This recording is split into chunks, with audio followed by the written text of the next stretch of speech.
So, welcome to this first episode of the Soul Journey. It's a podcast, but video series on fear. And I am extremely happy and delighted to have my first guest on. He's somebody who's really special to me. It's one of my older brothers, Alain. Um, so, just let's start on just a little introduction on yourself. Who are you and what do you do? Hmm. Well, I'm your brother, Yeah.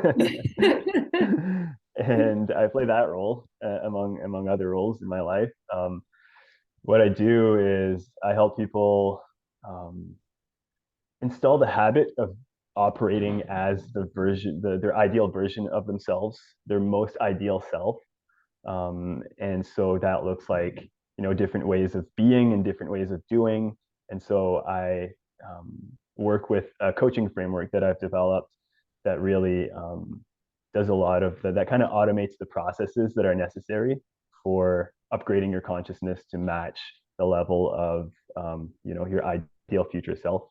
And so in creating the habit of being your ideal future self in the present moment, there's also, by default, you're breaking the habit of being your past self, the version of yourself that culture and other people created for you. And ultimately, that is keeping you imprisoned in a story that is not your own.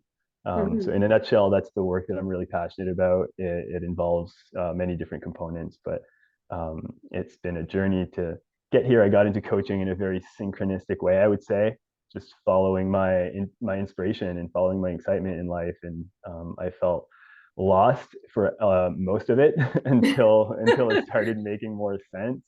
And looking back in hindsight, it's like there was a thread that I was following that I couldn't quite see from a higher perspective. But I've arrived here, and this is the work that I feel like my soul has come here to deliver to the world.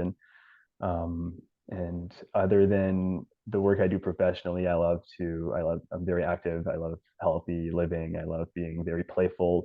I call it living in flow. Living in flow is one of my deepest passions, and that involves having conversations like this, deep connections, and sharing our truths and speaking our minds. Nice. That's thanks for the introduction.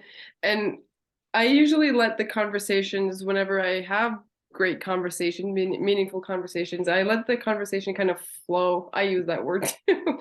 Flow it naturally. However, I have little points, questions that I want to ask you regarding the topic of fear. And one of the reasons why I wanted to do this series is because it's not, I don't find it's talked enough. We don't talk about fear enough. We tend to run away from it. And there's a lot of, there's, I have my way of seeing things. You have your ways of seeing things, but and all the other coaches, leaders, whatever, even just people, we all have our way of looking at fear. And what I found for my own journey is if I run away from fear, I tend to run away from myself.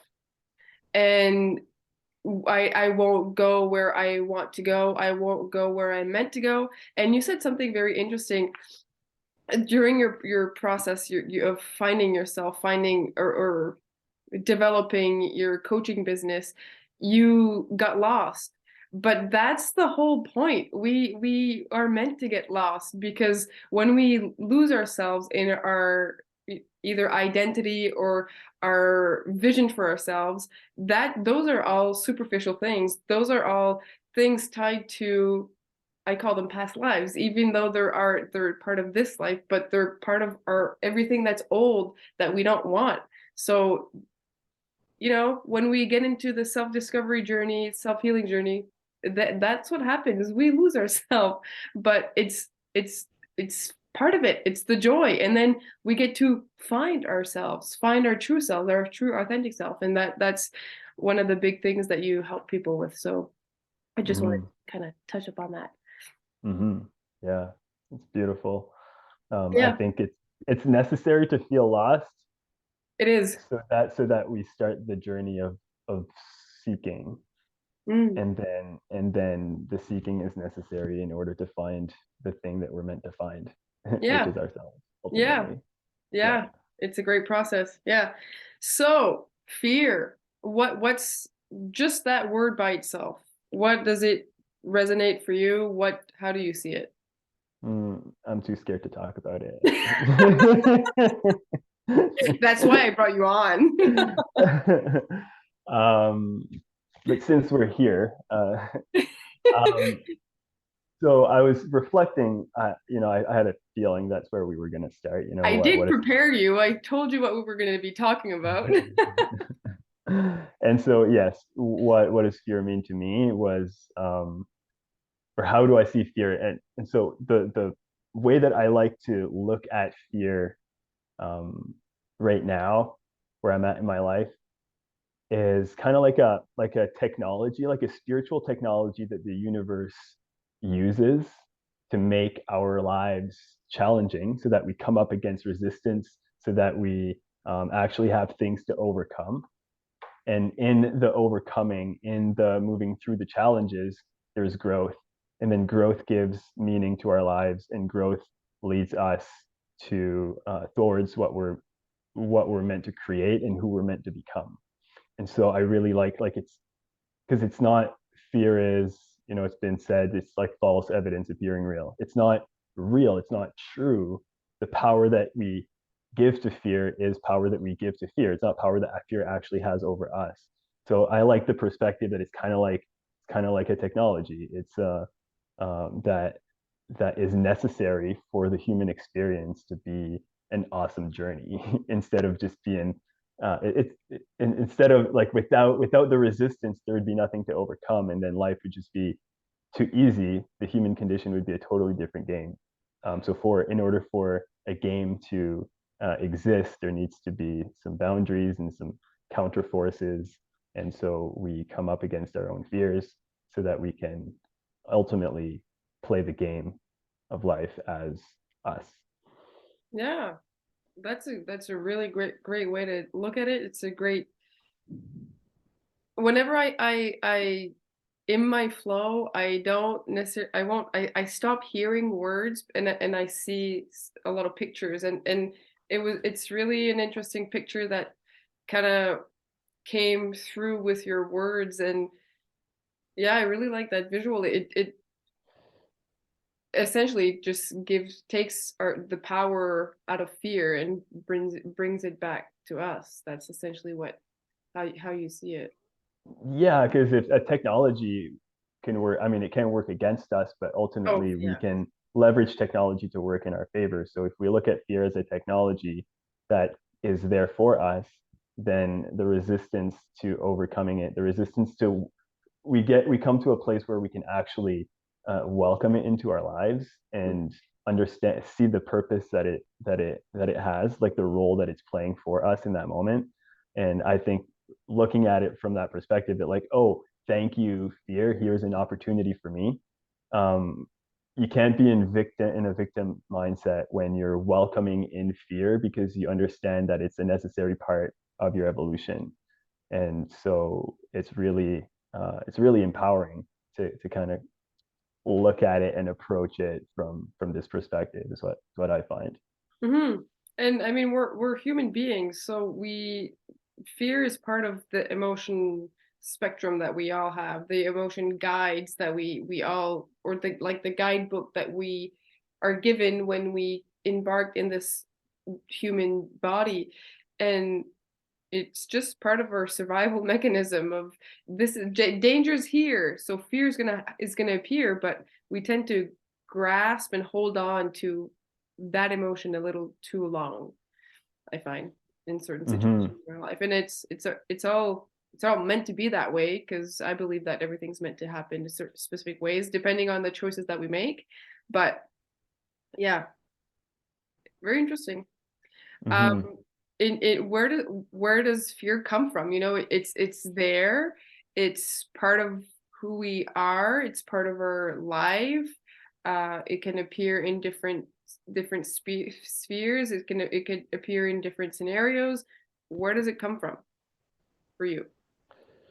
What comes up, to kind of keep the answer simple, is it comes from the ego, is what I believe. And the ego is a construct of is a necessary construct of the human psyche. It's like it needs to be there. The ego, I refer to the ego as like as the great inner opponent. It's the part of our mind that creates the resistance for us to work through and grow. And so I see the stories of fear that come up that populate in our minds are the stories of the ego. And so it's the ego's role to create stories of fear, because ultimately the ego wants to resist change. The main goal of the ego is self-preservation. It's like it's been conditioned from all of our past experiences.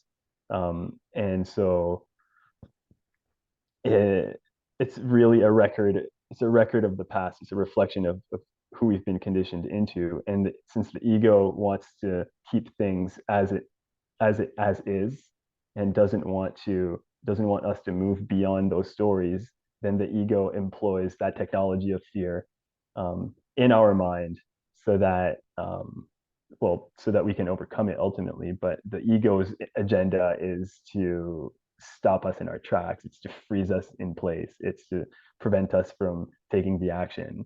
That is if we fall into a victim mindset, and if we fail to see fear as the opportunity that it actually is. And how would that show up in our lives? How would fear show up in our lives to yeah. Um, it shows up in the I think the simplest way that I could answer that is it shows up as stories in our heads Mhm. that are out of touch with reality, but that are also supportive of the ego's agenda to prevent us from moving forward. So it's like um, worst case scenario, catastrophic thinking, creating possible outcomes for a possible future that are actually um, out of touch with reality, but that seem really valid and that seem like it's something that we should buy into. And but really, it's just it shows up in the stories that we experience inside of our own heads. And yeah, I think in a nutshell, that's it. Like it can sound like you're not ready for that yet. It can sound like, remember last time you did something like this and you embarrassed yourself, or remember how um, unworthy of big opportunities that you feel, that you think you believe you are, et cetera, et cetera, et cetera. So like all those stories are the stories of fears. They're just constructs. They're Mhm. not. And so, but they can false evidence appearing real. So it appears real when we're kind of in it, especially if we stay in our heads. Having conversations about it, like we're having right now, can be really powerful, because it really helps to bring a different perspective to those stories, to those voices in our heads. But those stories Yeah. and those voices, would you say that they're from the past? If let's say you were to try something different that you've never tried before, um, like take a different direction, um, so fear would appear and would be in your mind in a story kind of way of why would you want to change? Why would you? But um, those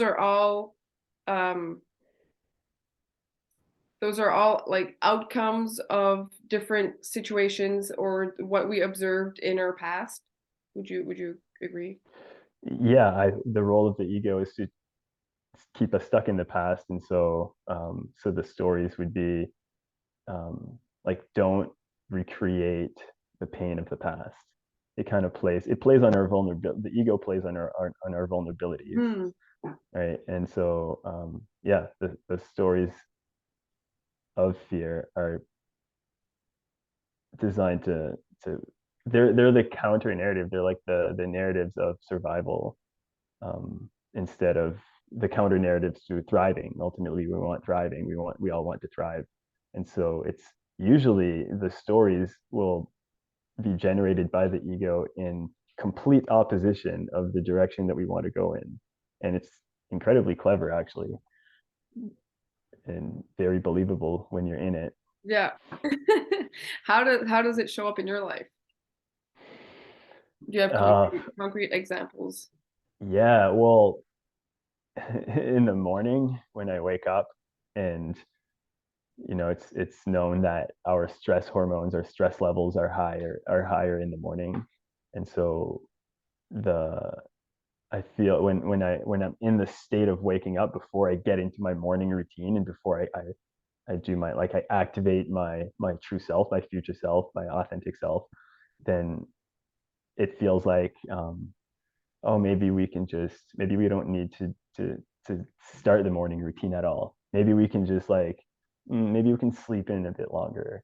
Maybe, like, all these tasks of the day, maybe they can be pushed off till tomorrow.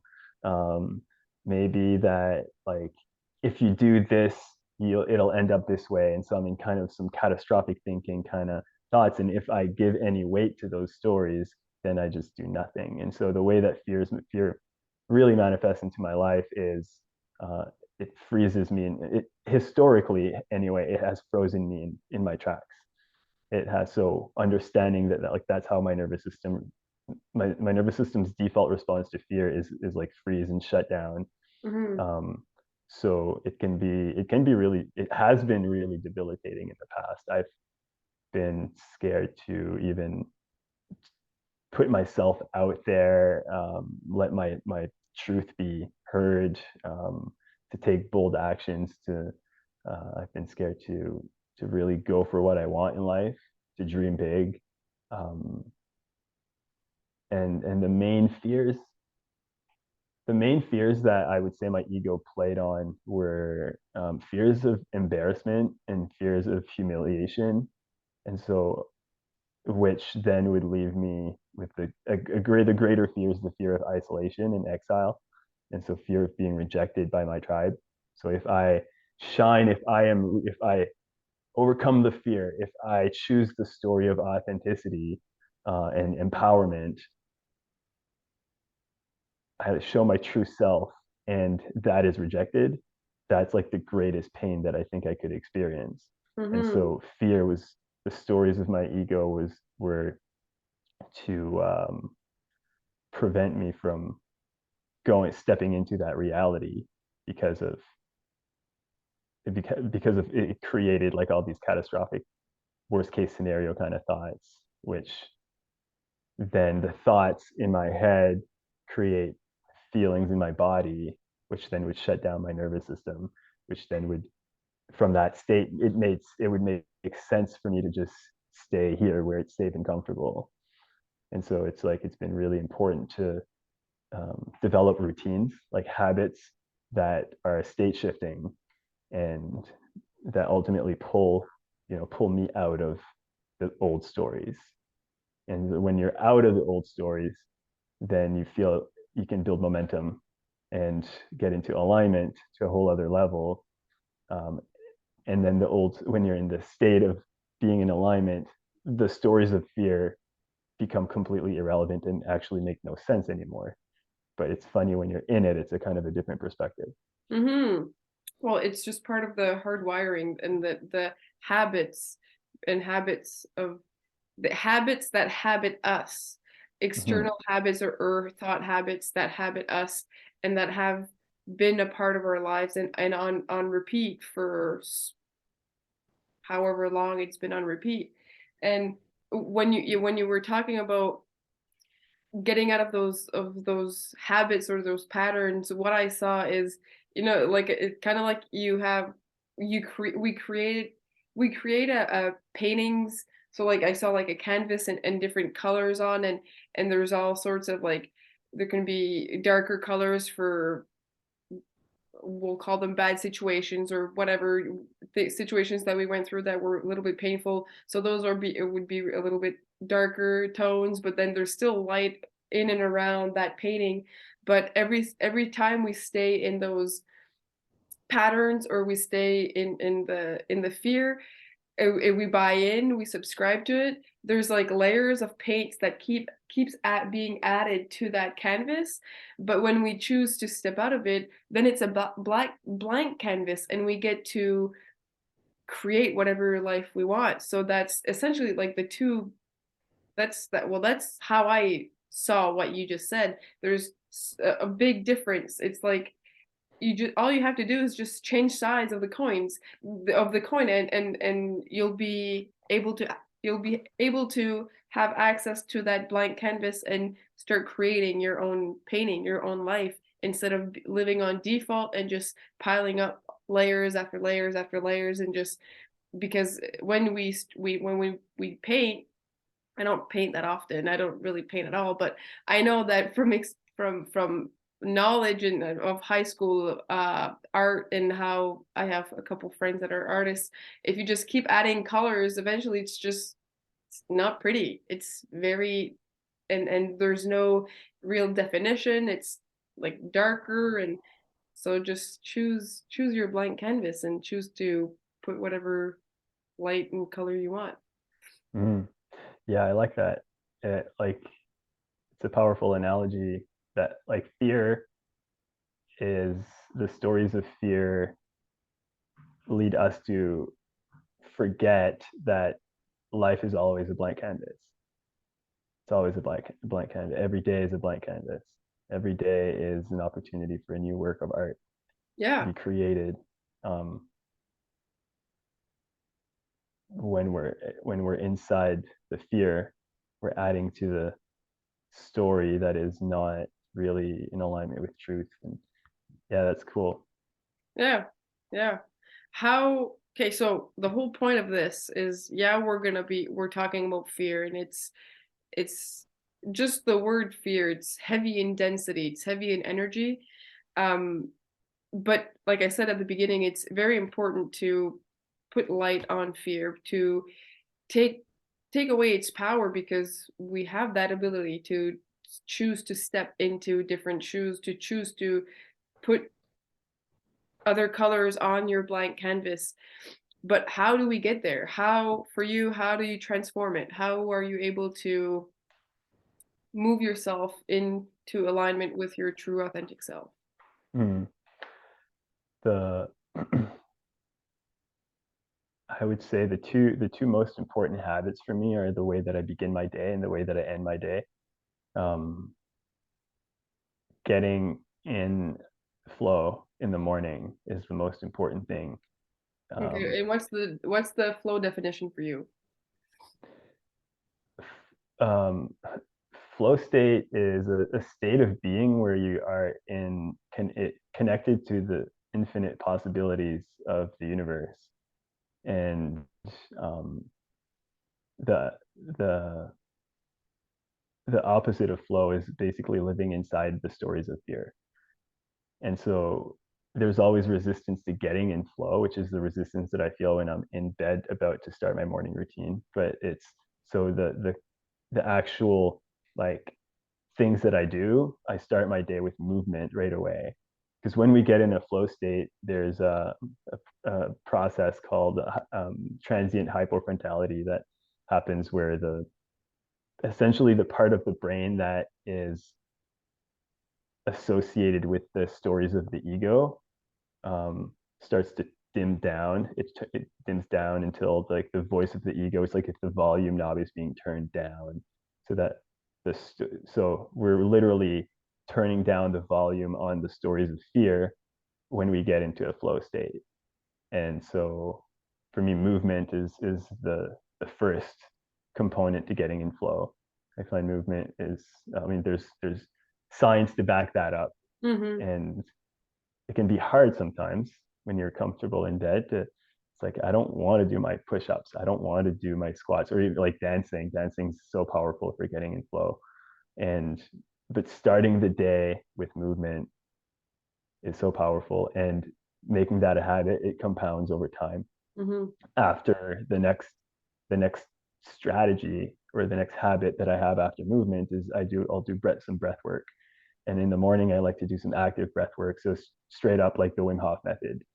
And again, there's like another layer of resistance that comes up. And I notice when I get into the flow of the breath work, I've noticed a pattern where I'll start to look at my nails and like kind of look around and oh, I'm kind of itchy here, and I'm just, and that's the ego, that's the fear being like, no, no, no, no, no, don't go there, don't go there, like stay here where it's really comfortable, and like don't. So it's like kind of the resistance to shift my state into flow as I'm turning the volume down. It's like kind of like screaming like, no, don't do it. And so it's really like I observe it, it happens every time.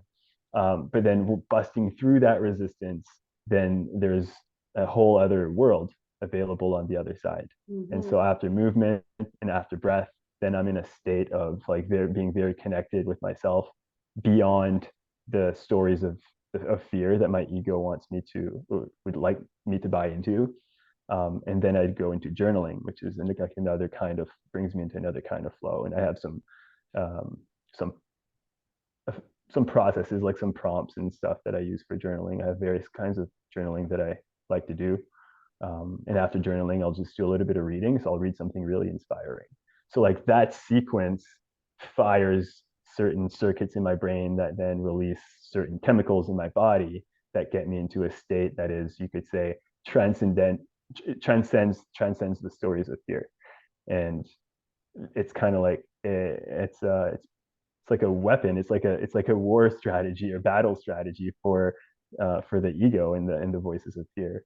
And then the way that I end my day is again to kind of get in a flow, but in a more gentle way, and in a flow that's a bit just allows me to explore my thoughts more freely and sets my state up for the next day. So Hmm. it feels like if the way I close my day is kind of like the way I start my morning is a continuation of how I ended the previous day. And I find that with momentum, that momentum, it's like the moment you give your flow state some momentum, essentially, which guards you. It's like inoculation against the voices of fear. It's like as long as I keep the momentum going, then I have a different relationship with the stories of fear that are in my head. Hmm. What I saw is you getting up and it's like it's not a battle, but it's like a warrior, like, okay, I'm gonna do It's this. straight up a battle. It's straight up a battle. My question to you is, have you tried to bring a little bit of softness at night in the morning? Like the way, because you said my process at night is a little bit softer. Have you ever tried, and it's just a question, have you ever tried to bring a little bit of that softness energy into morning?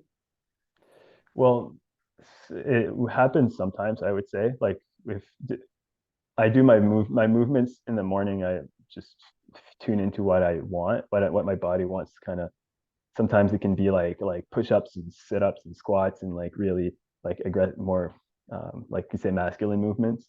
But sometimes it calls for more like flowy kind of like feminine movements, and I'll just put some music and just dance and do a bit more like dance movements like tai chi and a bit more softer. um I usually the medicine I need seems to really be in the morning, seems to really come from the more the word aggressive comes to mind, but like I'm not actually being aggressive in the morning, but more like masculine kind of like energy is seems to be more potent in terms of like busting through that resistance and getting me in the right place to start the day. But have you tried? And okay, let me get it a little bit more clear, because what I do, I work with energy, and that's, I let myself, when I work with other people, it's all energy that guides me. And when it started with myself, I with my in my journey, it's always been about energy, because that's what I see and that's what I feel. And when I started getting into fear to be able to get to where I'm at today, I tried different approach, because what I was conditioned at doing, my initial response was like a little bit aggressive, like I'm going to go to war, because I've played hockey since I was 3 years old. So that competitive kind of competitiveness within me of I'm gonna get this done regardless how much effort or how regardless what it takes for me, I'm gonna get it done because that's was I was able to tap into that fire of just the same fire that I would tap into before a hockey game, like that motivation of I'm gonna do my best because that's all I can do, and just get it done. Like what's the word I'm looking for? Hustle. But what I did for me is it actually increased the inner frustration because and I would do my the workouts exactly the same. I would push myself exactly the same. And I got to a point where I was like, something's not working. What's not working? Because I feel more aggressive inside. Like I was getting pissed off. I was getting so I started looking at the energy, and it was this intense energy, but used not in the right way. Like that intense energy needs to be embodied, needs to be processed sometimes more some days more often than others, but it still needs to come out. But what my body needed was softness that it had never experienced before. And so I was like, okay, this is very different. This is very interesting because I've never played in this before. I've never been soft with myself, with getting to where I want to go. It's always been hustle, and every time I get into that intense energy, I just want to do this because it's you grab it and you just go into the battle. You just it's like walking through a blizzard. You just gear up and you just go instead of listening, okay, what do I need? What why is fear here right now? And that's why I say often is fear is there to protect us. And my approach, I changed it and I always need to bring myself back to it, but is just to give myself the comfort that I need when fear comes up instead of being like, no, you sit down. And sometimes I do have to say that you sit down and just listen. But I need to be comforted when I'm in fear because I'm scared.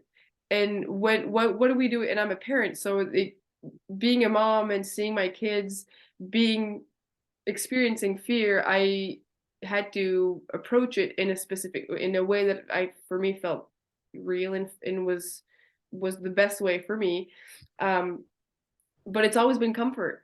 So when you think about you when you were a kid and you were scared, the first thing that our body needs and what we need is to be comforted. So it's just a little I just want to make you think and just want to make you just bring this conversation a little bit deeper into bringing a little bit more softness. How would you view how would you view that?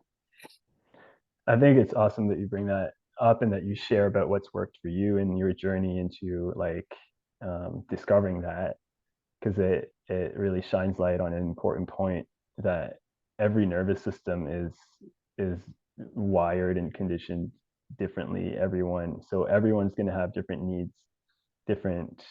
needs when it comes to the strategy for overcoming the fear, right? And it's powerful that you tuned into how being a bit more like the hustle, like the energy wasn't quite working for you because it wasn't getting you into the state that you ultimately need to be in to transcend the fear. Um, and so for people listening, like there's no one it's really like it's an exploration, right? There's Hmm. so many ways that it can look, and it has to be a way. What's going to work for an individual is going to be very much related to the state of their nervous system and their own individual needs. So my experience when you were talking about like your experience of going into a bit more like of a like aggressive, like hustle kind of energy, that it left you feeling tense. I thought that was interesting because my experience is different. When I go into that's where I get into actually on the other side of doing those movements and doing those processes. That's when I feel more grounded and actually which more grounded, more alive. It's like it kind of like balances me out because I feel like I need my default is very much to just be a little bit too soft to the point where I just don't do anything. And so getting that energy up kind of like, then I don't carry on like an aggressive energy in my day, and I'm just like, but it just, I feel like that's what I need to get balanced, and to get going, because my default has been like, my trauma narratives in my nervous system has really like led to some pretty deep states of shutdown, and so to lift myself out of that is really why I choose to what I do in terms of like vigorous movement in the morning, and active breath work and stuff. Like it pulls me out of that so that I can operate from a place that's a bit more, I feel more empowered and more like in balance when I do that. So Mm. it's something that I'll keep in mind. Like how can I bring more softness, or is there a need for more softness in my routines? And so if so, then maybe it it might, and it might vary from morning, from day to day. And Yeah. but it's cool, like what works for you is different than what I've found it works for me, and it's going to be the case for everyone else. So Yeah. I think A- that's a and beautiful thing. as you were talking, I saw clear images of whatever your dominant energy is. So if you operate on, and I had no idea about for that the dominant, what the dominant energy for me was until not too long ago. I'm a woman, so I was like, oh yeah, I'm a little bit more in the feminine side now. No, I in I don't always perceive that way in other people's eyes, but more on the I'm more intense than soft. And so whatever your dominant energy is, when it comes to being able to release certain fear fear energy and getting more into the flow and softness, you kind of need to bring a little bit of the other side. So that's Yeah, really interesting what you just said. Yeah. yeah, yeah. Because I the theme of the last few years for me in my life has been like, how do I tap into my masculine energy, in the ways that I need? Because it was I was more my conditioning made that I was a bit more into my feminine, my softer side by default, to a point, like to a fault, where it was so soft that I feared even getting into a more like masculine, aggressive, like that kind of go energy felt foreign. It felt like Yeah. there's so much resistance to it. It felt like if it wasn't even me, but really it's just because I was really out of touch with that aspect of myself. And so like, you grew up in a family with four boys, and so you naturally developed like that strong leader, kind of like your masculine expression of yourself became more like default, kind of more on the forefront, which ultimately, and then it served you to be where you're at now, and now you're in the process of rebalancing that. And then like where I came from, I grew up very much in the shadow of Mark, our older brother, and I found a lot of safety in his leadership and his energy, and he's always been um, very masculine, and very like, he had some aggressive, more like hustle kind of traits. And Mm-hmm. so I would piggyback off of that in him, in order to navigate the world for a long time. So I didn't have to tap into that in myself. But part of the process of reclaiming my sovereignty and tapping into my power so that I can ultimately shine and live my purpose required for me to just be like, okay, let's lean into that. And in the last few years, it's been really powerful to one, to learn that, and two, to put it into practice. And the ways that I've um, overcome things in my life with that energy have been like game changer, total game changer. Yeah, yeah. Thanks. Yeah, yeah. Thanks for sharing. And it's very interesting because as you were talking about Mark, our older brother, and your relationship with him growing up, it made me think of my relationship right now and how Pascal is probably one of the softest person that I know, one of the most nurturing and soft. That's two of the words that I can best describe her. And that's why that I, at the time where we met, I needed that, and I only started to discover why I needed that big presence in my life like maybe a year ago.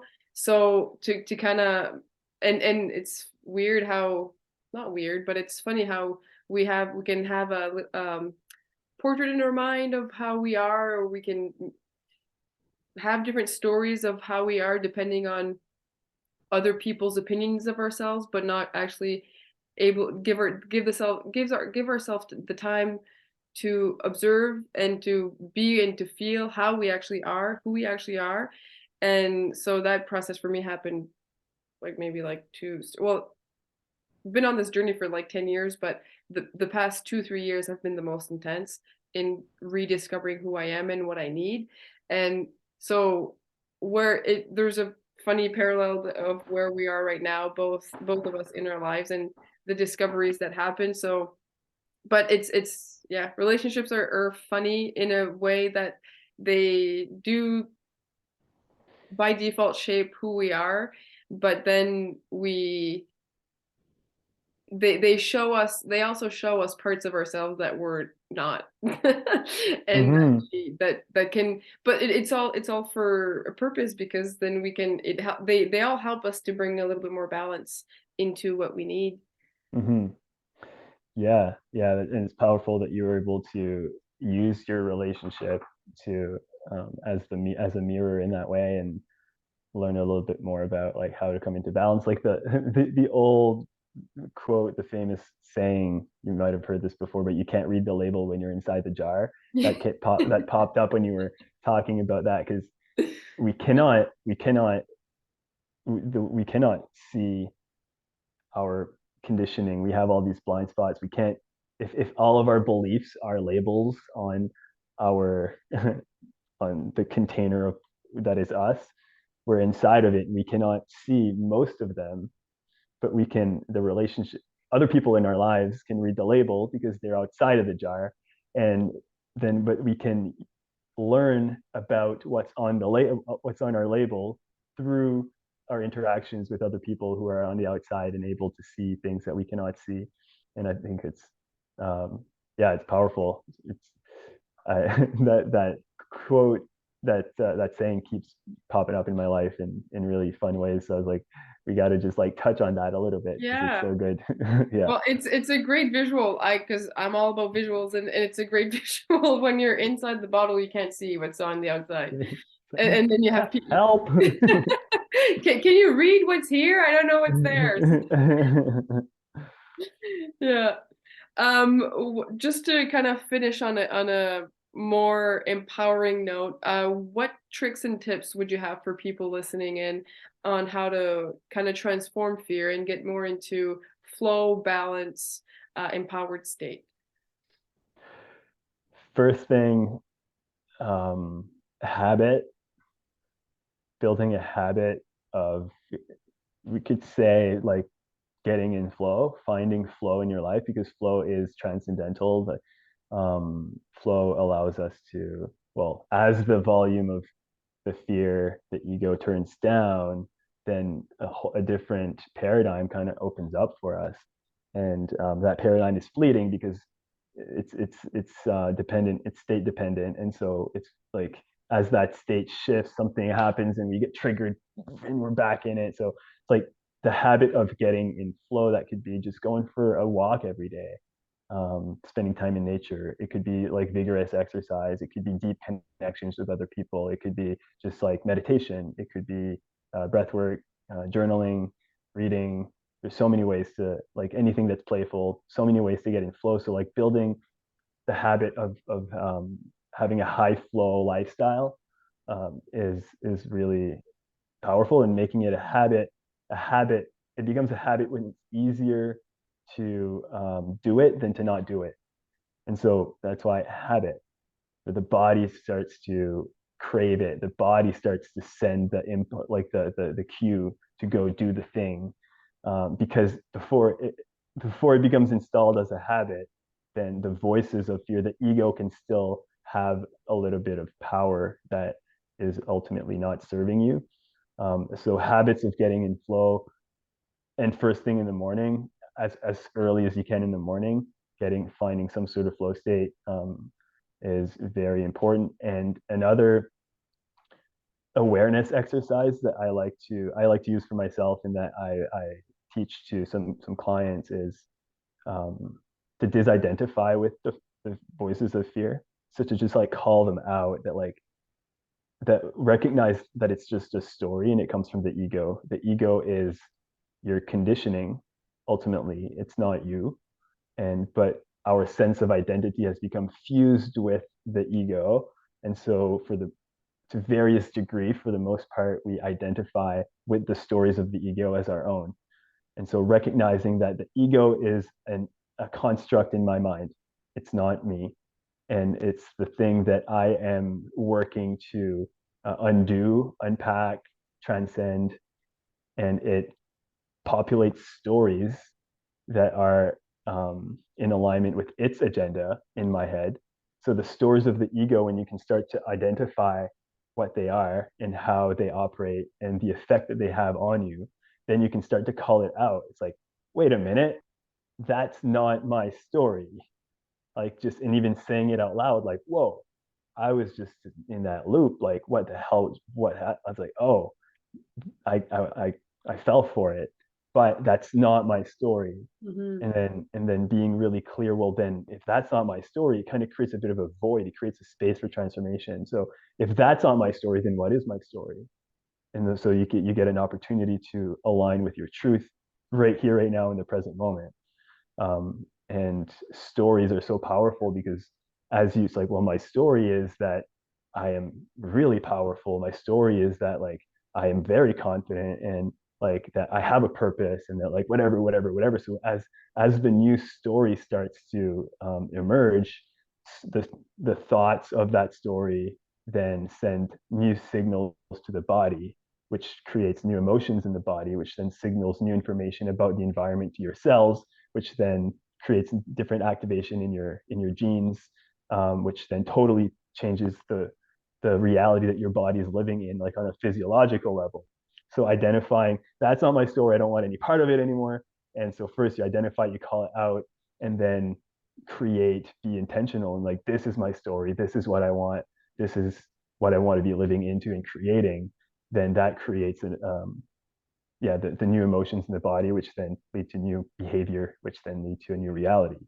So the habit of flow and the awareness of the ego and how it operates, so that you can disidentify with those stories, would be like the two things that I would give to the listeners for Yeah. like easy implementation things, like starting points Hmm. to start to make it a habit to overcome the stories of fear. Yeah, and to notice how you feel. Notice the difference of how you feel. It's gonna make everything more concrete and make everything more real. If as soon as you tap into, oh, this made me feel this way, and this makes me feel this way. Well, choose whatever feels good. Choose whatever feels better. uh, yeah, in well, the teachings of Abraham Hicks, it's like, monitor your feelings. You can always, like, it's hard to monitor your thoughts sometimes, but you can always tune into how you're feeling, which Yeah. is going to give you feedback of like kind of what you're thinking. And so, like, yeah, exactly, when you feel a feeling that's yucky, that it's yeah, it's a good messenger, and it's a good message to receive, and then you can act accordingly. Yeah. Yeah. Well, thank you for being here. Thank you for taking the time to have this conversation. It was really, I loved it. It's very interesting, always interesting, and very, what's the word I'm looking for? I don't know. It just fell out. It just popped up. Um, Not informative, not empowering. There's a word that I'm looking for, but the word I'm looking for, it widens our perception every time we have a conversation, and because we're all different. So you share your point of view, you share your truth, and then we just expand on that. It's very expansive. There we go. Mm, hmm. Um, so yeah, so thank you for taking the time, and for all the listeners, thank you for taking the time to listen to this conversation. If you have any questions, if you want to reach out, Alain, where could they reach you? I use Facebook for networking as my primary space. So connecting on Facebook is a sure shot to get in touch with me. And that's I would just to keep it simple, like hit me up on Facebook Yeah. and we'll connect. Yeah, Yeah. I like Facebook where it's so makes things feel very like friendly. All your friends are on there, and ultimately, I think that that's the best way to start a relationship is to explore that friendship aspect and really connect at that level. It's true. It's true. I think the exact same way. I don't like I could have a website, I could have different things, but I just like Facebook too because it goes straight to my phone, and if people just want to send me a message on Messenger, it's personal, and I just like to keep things personal. So yeah, I'm Hmm. the same way. Yeah, Um, so again, thank you, and I hope that you enjoyed this exchange. I hope that the listeners enjoyed our conversation, and I'll see you next time. yeah.